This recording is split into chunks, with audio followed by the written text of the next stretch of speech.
Hello and welcome back to day 2 of our look at the book of Daniel. We're going to be looking at Daniel 9 today. We've jumped a few chapters on. And here we have Daniel remembering and reading the prophecies of Jeremiah. Remember, these are the people that have been exiled. The land has been conquered. The Israelites have been moved away to various locations, one of them Babylon, and they're set to work there and they have to build their life there. But they are promised by God through the prophet Jeremiah that after about 70 years there will be a reverse of that and the people of God will start to move back to their nation.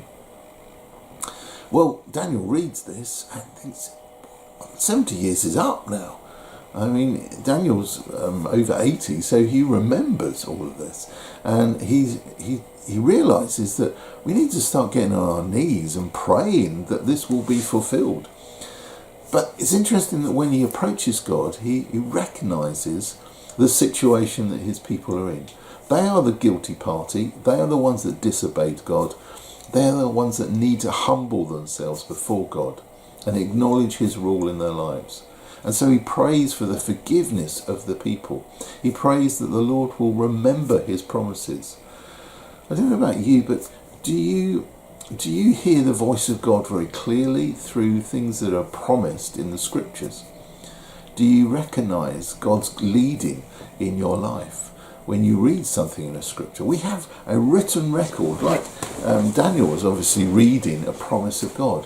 When we read the promises of God, do we take them literally? Do we start to get on our knees and pray for fulfillment of prophecy and promises that he made?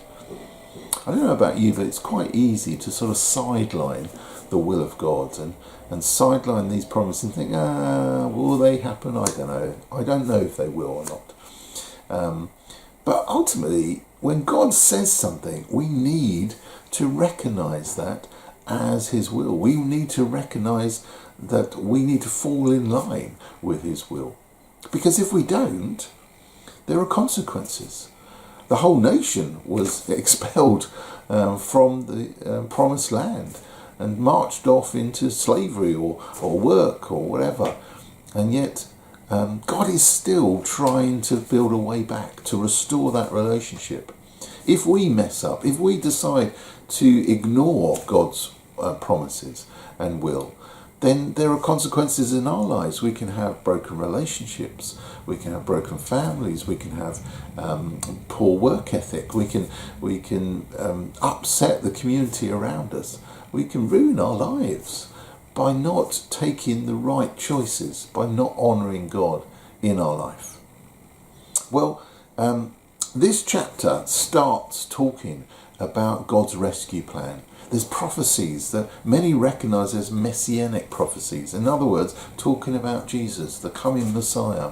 Although Jesus is not named, a Messiah figure is named. And it said that the anointed one will be killed, which kind of connects with what happened to Jesus. He, the anointed one, the Messiah, is killed by his own people.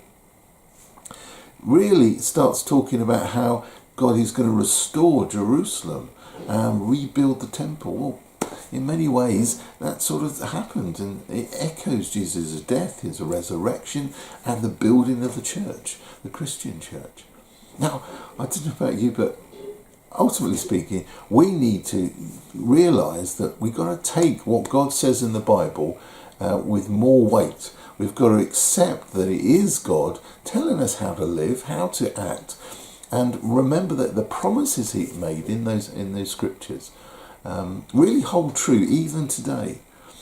They will echo in our society, in our lives, and the choices that we make.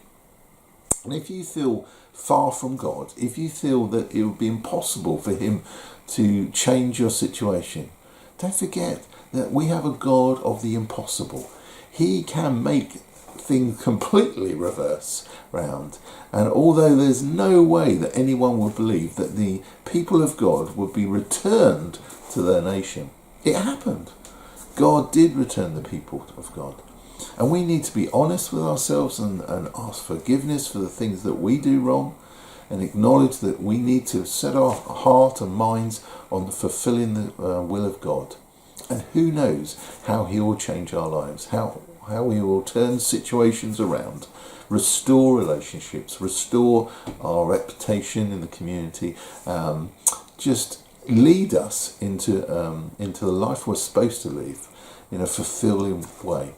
And I pray that today you would focus on that you get down on your knees like I will, and just ask for forgiveness, ask for Him to be in control of our lives and to lead us into the life He wants us to live. God bless, and I'll see you tomorrow.